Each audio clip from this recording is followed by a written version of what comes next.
All right, getting ready for a hydrographic surveying technician interview, huh?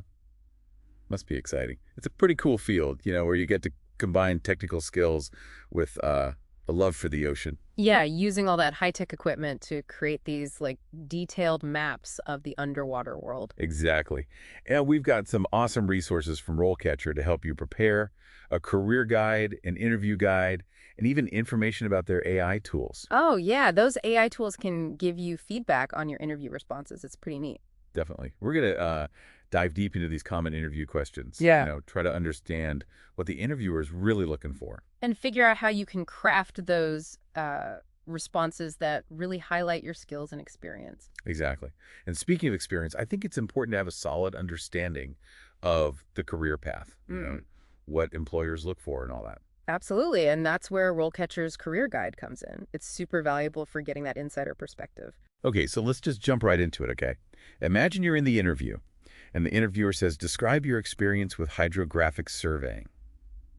Seems pretty basic, right? It does, but a lot of people kind of stumbled here by giving really generic answers. Like, I'm fascinated by the ocean. Yeah, exactly. So instead of just saying that, think about specific examples that showcase your skills, your passion. Did you take any relevant courses in college? Participate in research projects? Oh, or even volunteer work. Yes, volunteer work counts too. Anything that shows you've actually done something related to the field. Okay, so let's say I took a course on sonar technology in college, and then I helped map a local lake as part of a research project. Should I mention that? Absolutely. Those details show a genuine interest in the field. Hands-on experience is super valuable. Makes sense. But what if I, don't have a ton of direct experience with hydrographic surveying yet? Well, even if it's not directly related, you can still highlight transferable skills. Think about projects where you used similar equipment or software, like GPS or mapping programs, anything like that. Oh, so if I use GPS to track wildlife movements for a biology project, that could be relevant. Totally. It shows you're comfortable with spatial data and technology, which are both super important for hydrographic surveying. Okay, cool. And, I've heard that framing your experiences in a way that relates to the job description can really make a difference. Oh, absolutely. And this is where RoleCatcher's AI can come in handy. It analyzes the job description and suggests how to tailor your responses to highlight the most relevant skills. That's really cool. All right, so let's say the interviewer follows up with, tell me about a time you had to troubleshoot equipment problems in the field. Sounds like they're trying to see how you handle pressure, think on your feet. Yeah, exactly. They want to see how you approach unexpected challenges.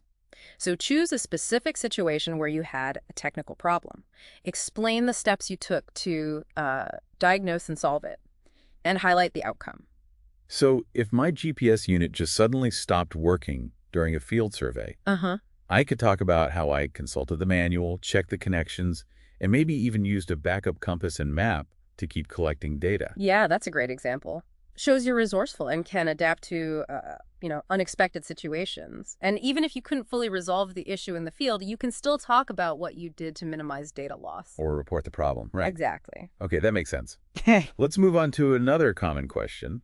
How do you ensure the accuracy of your survey data? Ooh, good one. This Huh. is all about attention to detail. They want to see you understand best practices in hydrographic surveying. Okay, so how do we answer that one? Explain your process for collecting and verifying data, including techniques for calibration and quality control checks, stuff like that, And data processing. of course.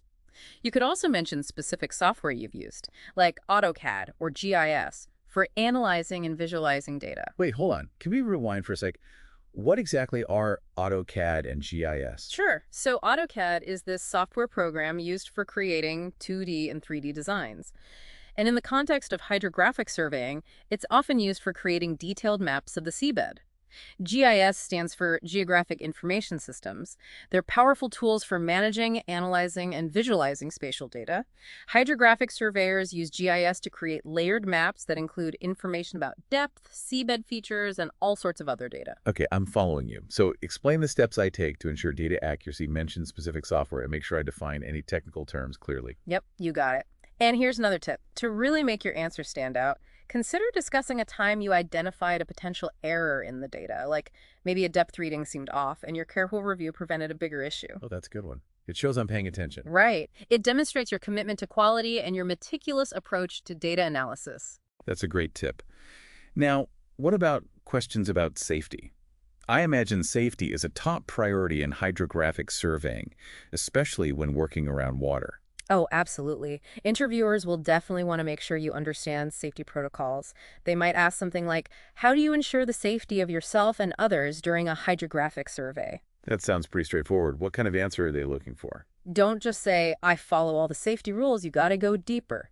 Demonstrate a thorough understanding. Okay, so I should talk about specific protocols I follow. Exactly, like wearing life vests, conducting risk assessments before each survey, using proper signaling techniques when working around vessels, knowing emergency procedures. So specific gear, procedures, risk assessment. Got it. Right.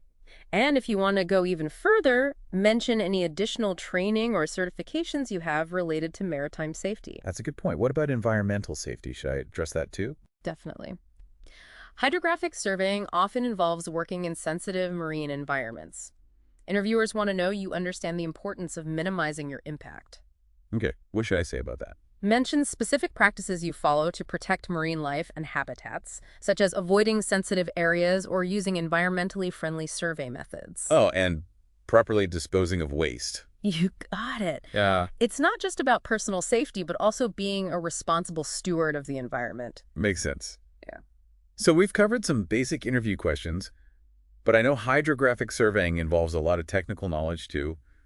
What kind of technical questions should I expect? Yeah, you're right. The interviewer is going to want to assess your technical knowledge. They might ask you to explain the difference between single beam and multi-beam sonar systems. Or how tides and currents can impact survey data. Exactly. These questions are designed to test your understanding of the core concepts. Honestly, I'm a little nervous about the technical questions. Any advice? Yeah. First, make sure to brush up on the fundamental concepts. The RoleCatcher Career Guide provides a good overview of those topics.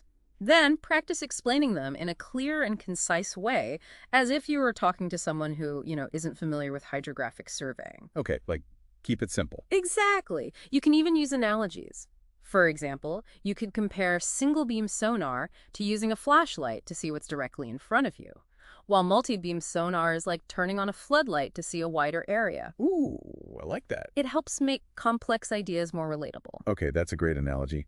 What about the question on tides and currents? How do I tackle that one? Well, you need to explain how those factors can influence the accuracy of your measurements and the steps you take to account for them. For example, tides can cause water levels to rise and fall, affecting the depth readings. Currents can cause the sonar signals to bend, creating distortions in the data. So I could mention how we use tide tables to correct for tidal variations and adjust our survey lines to minimize the effects of currents. Exactly. Providing specific examples like that really demonstrates a practical understanding of how those environmental conditions can influence data collection. And what we do to ensure accuracy. Exactly. This is super helpful. I'm starting to see what to expect during the interview. But there's so much information. How can I make sure I'm fully prepared? Well, practice makes perfect. RoleCatcher's AI tools can be incredibly valuable for practicing your answers and getting personalized feedback. Oh yeah, they have that huge database of practice questions, right? They do, including tons specific to hydrographic surveying technician roles. So I could practice answering questions about different types of sonar, software programs, data processing techniques, all that stuff. Exactly. And their AI feedback system analyzes your responses and gives you insights into areas where you might need to brush up on your knowledge or maybe refine your explanations a little bit. That's amazing. It's like having a personal tutor for technical interview prep. It really is. Okay, so we've covered some common interview questions and how RoleCatcher's AI can help with preparation. Are there any other key insights from the career guide that would be helpful for acing the interview? Oh, yeah, for sure. The Career Guide provides valuable information on industry trends and potential career paths. Understanding those insights can help you frame your answers in a way that demonstrates your knowledge of the field and your long-term career goals. Okay, I'm listening. What kind of industry trends and career paths should I be aware of? Well, one key trend is the increasing demand for hydrographic surveying services. Things like growing maritime trade, coastal development, the need for renewable energy infrastructure. All that means there are a lot of opportunities for skilled professionals. Oh, that's good news. So if I were asked about my career goals, I could mention how I'm eager to contribute to this growing field and excited about the potential for career advancement. Absolutely. And when discussing your career goals, you might want to mention specific areas of specialization that interest you. The career guide highlights several areas where you could focus your skills, such as offshore surveying for oil and gas exploration, coastal zone management for environmental protection, or even underwater archaeology. Ooh, underwater archaeology sounds cool. I'm personally interested in using hydrographic surveying for environmental monitoring and conservation efforts. So I could mention that as a potential career path during the interview. Definitely. Sharing your specific interests shows that you've thought carefully about your future in the field and that you're passionate about contributing to a specific area. It can also spark a more engaging conversation with the interviewer. That's a great tip. I'm feeling much more prepared for this interview now. Thanks for all the insights. You're welcome. Remember, preparation is key. By understanding the questions, crafting strong responses, and using resources like RoleCatcher's AI tools and career guide, you'll be able to confidently showcase your skills and land that hydrographic surveying technician job. I'm ready to make a splash in the world of hydrographic surveying. We've covered a lot of ground here today, and we'll continue our deep dive next time, exploring more technical questions and how to really make a lasting impression during the interview. You're doing great. Now that we've gone over some of those general questions, let's dive into some more technical stuff that might pop up. Okay, bring on the tech talk. I'm ready. All right, so imagine the interviewer asks, can you describe your experience working with different types of hydrographic surveying equipment? This is where you get to really showcase your hands-on experience. So it's not just about listing off equipment. I've got to explain, Yeah. my proficiency with each one. Exactly. Think back to specific projects where you use different types of sonar systems, GPS receivers, depth sounders. What about remotely operated vehicles, ROVs? Those two. Don't just name drop the equipment, though. Talk about how you used it, the challenges you faced, the results you achieved, paint a picture. Okay, so instead of saying I've used multi-beam sonar, I should say something like, I operated a Kongsberg EM2040 multi-beam sonar system to collect high-resolution bathymetric data for a coastal mapping project. I was responsible for calibrating the system, setting up survey lines, and processing the data to create detailed maps of the seabed. That's the ticket. Much stronger statement. You're showing your technical expertise. Okay, that makes sense. But what if they ask about a specific piece of equipment I haven't actually used?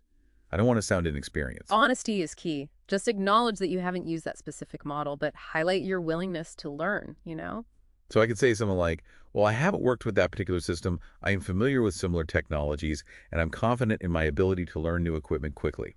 I'm a fast learner and eager to expand my skill set. Perfect. Shows you're adaptable and always up for a challenge. Speaking of learning new things, what about software? What kind of questions on software should I expect? They might ask about your experience with specific hydrographic surveying software packages, things like HYPAC, CARIS, QPS. They want to know if you can process and analyze data effectively. So just like with the equipment, I should mention specific software I've used and how proficient I am with it. Yep, exactly. Talk about the functions you've used, types of data you've processed, results you've achieved. Like you could say, I've used HYPAC extensively to process multi-beam sonar data, applying noise reduction filters, creating digital terrain models, and generating contour charts for navigation. I'm seeing a pattern here. Be specific, give examples, connect it all back to the job requirements. You got it. That's how you nail any technical interview. Yeah. All right, let's switch gears a bit and talk about teamwork, because hydrographic surveying often involves working collaboratively. Teamwork is key. Right. So they might ask something like, describe a time you had to work with others on a hydrographic survey project. Okay, what are they trying to figure out with that kind of question? Well, they want to understand your communication style, your ability to collaborate, how you contribute to a team's success. So I could talk about a time when I was part of a team mapping a large section of coastline. Explain how we divided up responsibilities, communicated regularly, worked together to overcome challenges like bad weather. Perfect example.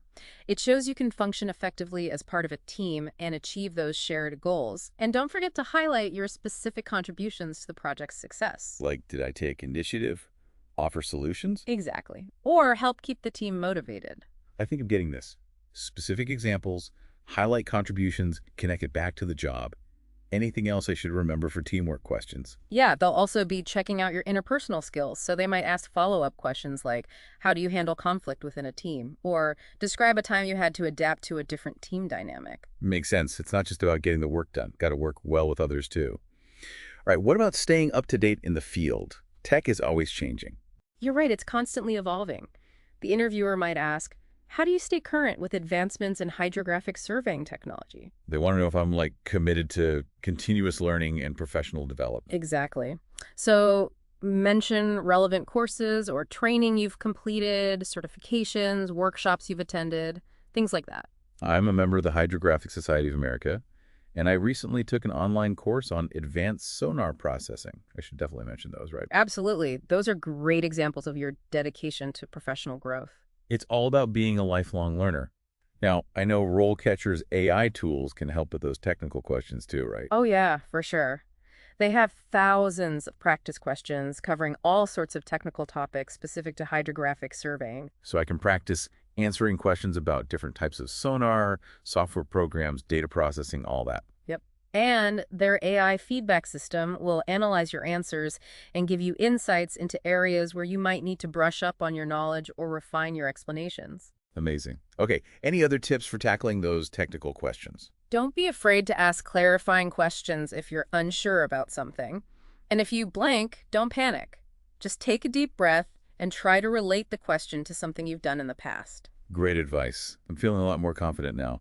So we've talked about the technical questions and how RoleCatcher can help, but I'd love to hear more about how their AI can help me make a lasting impression during the interview. Well, RoleCatcher's AI doesn't just focus on content and knowledge. It can actually analyze your delivery and give you feedback on your presentation style. Wait, really? It can assess my delivery from a video? It can. AI is pretty amazing these days. It analyzes your pacing, tone, eye contact, even body language. Wow, that's incredible. What kind of insights does it give? It can tell you if you're rushing your words, speaking in a monotone, avoiding eye contact, or maybe fidgeting nervously. And then it gives you personalized tips for improvement. So even if I feel good about my answers, RoleCatcher's AI can help me polish those nonverbal communication skills that are so important. Exactly. It's all about presenting the best version of yourself. This is all incredibly helpful. Thanks for walking me through this. You're welcome. And remember, the more you practice, the more confident you'll become. I'm feeling ready to tackle any question they throw at me. We'll continue our deep dive next time with some final tips for making a lasting impression and landing that dream job. Okay, so we're back, ready to wrap up our prep for that hydrographic surveying technician interview. We've covered a lot, from those common questions to using AI for feedback and everything. Yeah, now let's talk about those finishing touches, those little things that can boost your confidence and help you stand out. Right, like one thing people often forget is doing research before the interview. You mean like going beyond just reading the job description? Exactly. Take some time to learn about the company, their projects, values, culture. It shows you're really interested and that you took the initiative to learn more. So if I'm interviewing with a company that focuses on offshore wind farms, I should research their projects and their commitment to sustainability. Exactly. That kind of preparation shows you're not just looking for any job, you want the right fit. And it can lead to some good conversation during the interview. That makes a lot of sense. Okay, what about the classic question, what to wear? Always better to be on the professional side. Maybe not a full suit for a hydrographic surveying technician interview, but business casual is a good bet. Like neat slacks or a skirt, collared shirt or blouse, and definitely no flip-flops. You got it. You want to look like you take the opportunity seriously. And don't forget those nonverbals, eye contact, firm handshake, good posture. Those little things can make a big difference, yeah. Something I always find helpful is preparing a few questions to ask the interviewer. Oh, that's a good one. Asking thoughtful questions shows you're curious and engaged. It also shows you're thinking beyond just getting the job. What kind of question should I ask? You could ask about the company's plans for the future, opportunities for professional development, the team you'd be working with, even the day-to-day stuff of the role. So instead of just asking, what's the salary, I could ask something like, what are some of the biggest challenges and rewards of working on hydrographic surveying projects for offshore wind farms? No, that's a good question. Shows you're interested in the big picture and you're ready to learn and contribute. Okay, that's helpful. What about salary expectations? How do I talk about that without seeming, too eager or selling myself short? I usually recommend kind of deflecting the question at first and focusing on showing your value. You could say something like, I'm really interested in this opportunity, and I'm confident that the compensation will match my experience and qualifications. That's a smooth way to handle it. Okay, one last thing that people often forget, the follow-up. Oh, yeah. Sending a thank you note after the interview is so important. It's a simple gesture, but it shows you're professional and courteous. And it keeps you on their mind, right? Exactly. You can even use the thank you note to reiterate your enthusiasm, maybe address any outstanding questions, or highlight specific things that resonated with you. Right. It's another chance to make a good impression and remind them why you're the best person for the job. So we've really covered it all, haven't we? From understanding those interview questions to using AI for practice and nailing those final touches. You've got some great insights into the role, the industry, the whole process. You're ready to show off your skills, your passion, your expertise. Remember, your enthusiasm for what's happening underwater, that's a huge asset. Let that passion shine through. Yeah, go out there and ace that interview. Start your exciting journey in the world of hydrographic surveying. We're cheering you on. And that's a wrap on our deep dive into prepping for a hydrographic surveying technician interview. Thanks for joining us, and good luck with your job search.